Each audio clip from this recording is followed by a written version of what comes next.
Within the precinct, Jim Gordon and Harvey Bullock sit around Jim's desk and discuss recent events.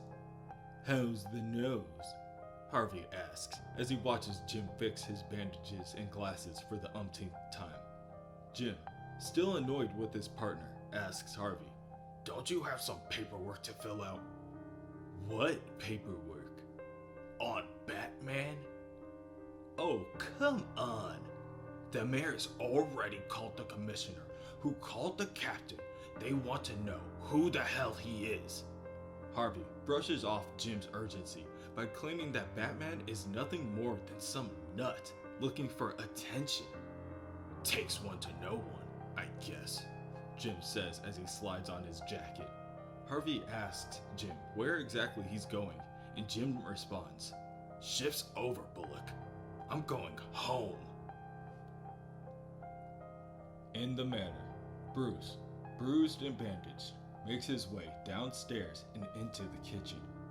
Alfred is nowhere to be found, but when Bruce sees a familiar golden glimmer out of the corner of his eye, he cannot help but stop in his tracks.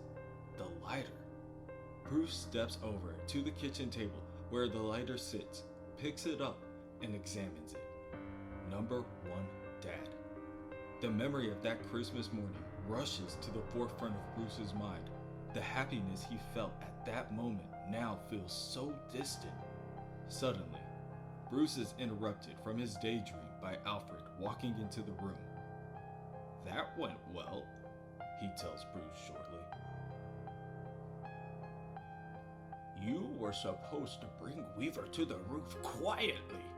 Instead, you got into a scrap with some cops and literally crashed the mayor's party. You're on every bloody channel, and now Cobblepot knows you're out there." Bruce, almost ignoring everything that was just said by Alfred, raises the golden lighter up so Alfred can see it and asks blankly, "Where did you get this?" Alfred, using his cane as a brace, moves closer to Bruce. "You dropped it in the alley. You need to stop this. You're not ready, Bruce." Bruce stares back at Alfred with contempt in his gaze. "Yes, I am." Alfred stops within arm's reach of Bruce and slaps him wholeheartedly in the face, causing Bruce to spit out blood from his already open wounds. While the force also unwraps some of his medical wrappings, Bruce slightly loses his balance and braces himself on the table.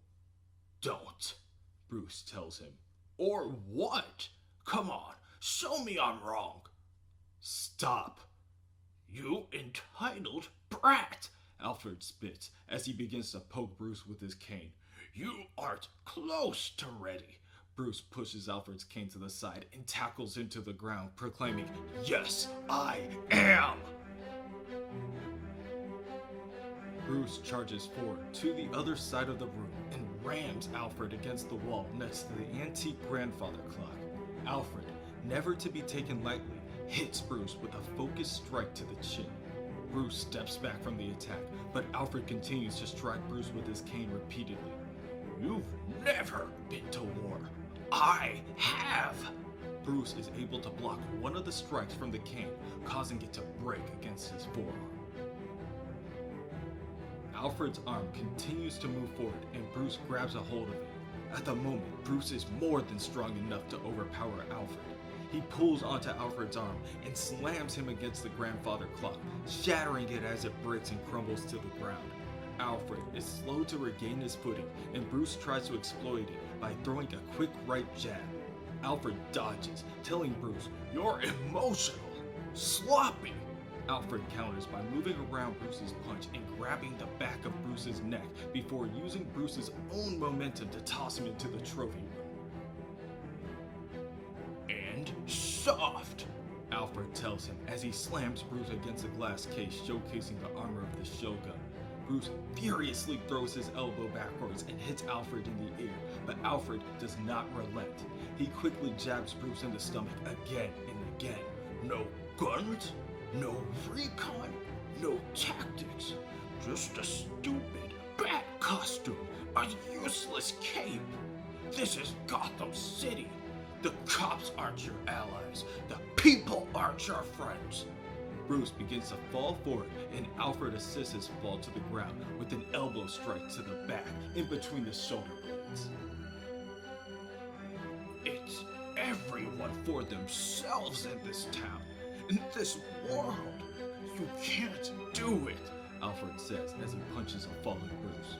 because you aren't willing to do everything you're going to have to. You aren't willing to sink down to Gotham's level. Bruce looks back up at Alfred from behind his swollen eye and tells himself that Alfred has gone too far. Bruce swings his leg counterclockwise, aiming directly for Alfred's bad leg. His kick connects with Alfred's right foot and both reveals and shatters the prosthetic that Alfred had been hiding for so long. Alfred crashes to the ground and hits the side of his head on the floor. It takes some time to gather himself, but as he does, he looks back up to Bruce.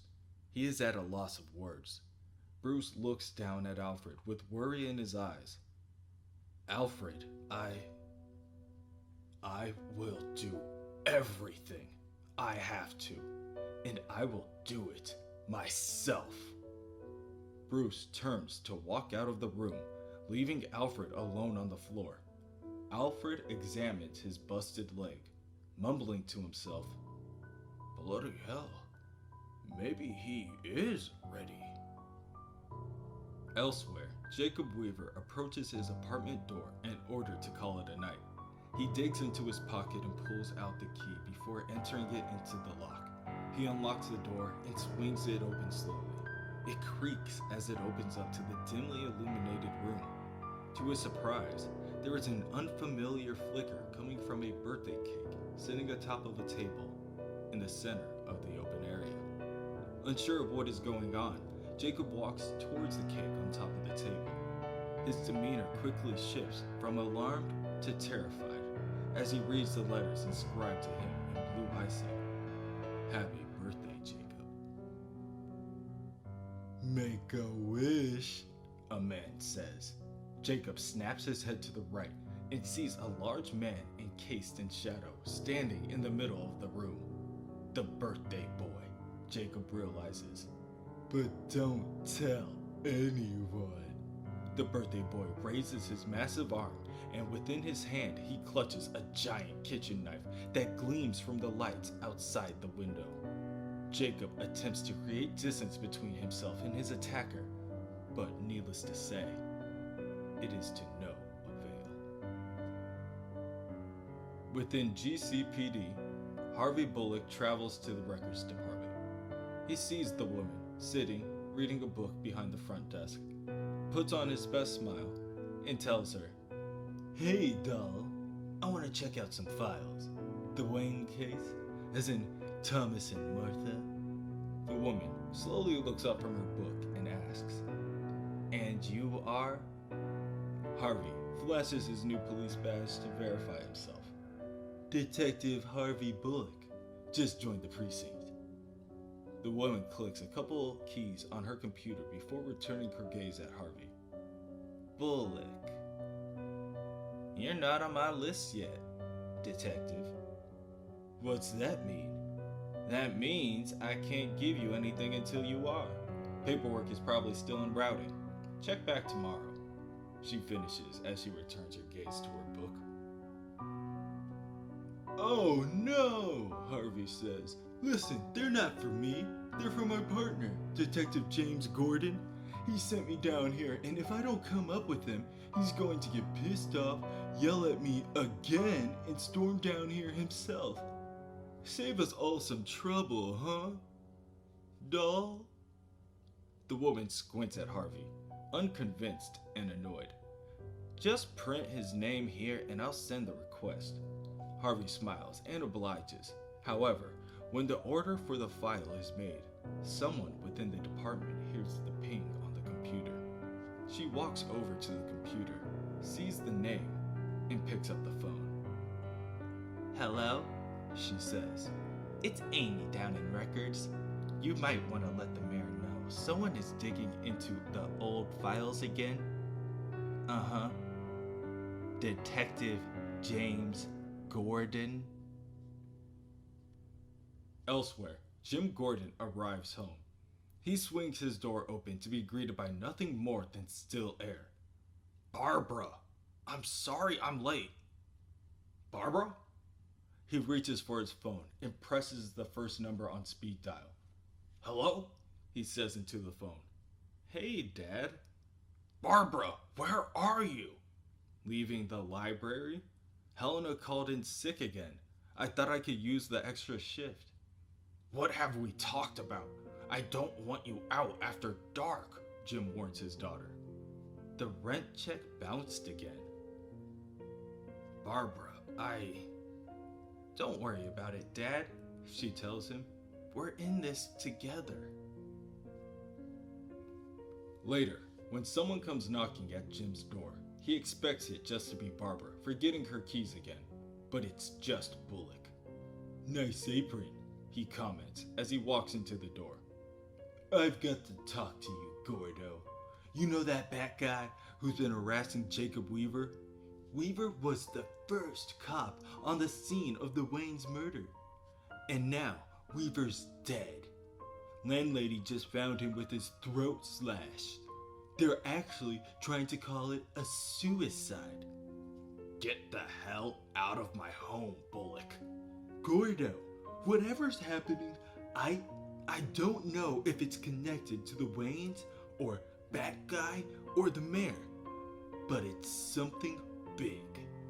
I know a headline's brewing. I can smell it. Suddenly, Jim's phone rings. Barbara? He asks. No, Detective Gordon. Axe? What are you doing with my daughter's phone? Where is she? Somewhere, but not exactly somewhere safe. That's up to you. You were warned to stay out of the archives, to not dig where people don't want you to. You checked out some files today. You want to see your daughter again? Put them back. Jim looks over to the manila folder within Harvey's hands and drops his phone in shock. He runs over and grabs Harvey before slamming him against the wall. You stupid bastard! You checked those out under my name! What? Harvey asks. I wasn't in the system yet. I was just trying to... They have my daughter, Bullock. They have Barbara. Who does? The real Gotham. The people who control everything. The people who had my wife killed. Your wife? Harvey asks, at a loss of words. I used to be like you, Bullock. I told everyone who tried to get me on the take to go to hell. Then my wife was killed in an automobile accident. I don't know if it was orchestrated by them or not. I don't think I'll ever know for sure, but I don't let people like Axe on the corners because I get paid. I do it to protect Barbara. She's all I have left. Jim begins to scratch at his head feverishly. We have to put the files back. And then what? Harvey asks. You think your daughter's going to be safe? You don't stand up to them and they'll just keep coming after you. What am I supposed to do? I can't go to the precinct for help. I can't trust anyone. You can trust me, Gordo. I mean, you might not like me, but you can trust me. Jim stops for a second and looks at his partner. What do you suggest we do? Harvey kneels down to pick up the baseball bat that fell from the wall during the collision. You know the corner X works, right? Let's go see if he likes baseball. Elsewhere, on the corner, X asks two lovely ladies where they are going. The women, in an attempt to ward him off, explain that they are on their way to work. Axe licks his lips and tells the women that he has enough work for the two of them. And out of nowhere, he is hit by a bat on the side of the head. Axe quickly crashes to the ground and winces as he looks up to his assailants. A voice from above him says, "You're going to tell me where my daughter is." Harvey chimes in by saying, "You don't, and there'll be trouble." "Gordon?" Axe asks, confused, before smirking. "What is this supposed to be? Good cop, bad cop?" Harvey takes a moment to chuckle before he answers, finding a comfortable grip on the wooden bat within his grasp. "Come on, Axe. I get it now. This is Gotham City. It's bad cop, bad cop." Elsewhere, Batman arrives at the residence of Jacob Weaver to inspect the cause of the untimely death of the crooked cop. He uses the shadows to make his way behind the police tape, and within the darkness, Batman finds the chalk outline of Jacob Weaver and a strange trail of red footprints. He kneels over, examining the trail by using his finger to swipe at the scattered smudges. He shines a small flashlight and realizes that it's rust. And then he realizes that it's from Arkham. Batman arrives at the Arkham gates and stares up at the old, dilapidated building that his mother used to call home. It is the only building in the city that he knows that has rust of this color. His mother told him that day so very long ago. The rain begins to pour over him as the storm clouds begin to bellow over the city. Batman grabs onto the bars of the front gate and tries to shake the lock loose, but his arms do not move. Something within him tells him not to move forward, that he shouldn't go in there. And then he hears something faint, a call for help. "Somebody help!" Barbara screams from inside the poorly decorated playroom, tied down to a small chair in front of a table, her wrists taped together. She wriggles around in her seat in an attempt to free herself. At the moment, it seems to her as if no one hears her screams, so it is up to her.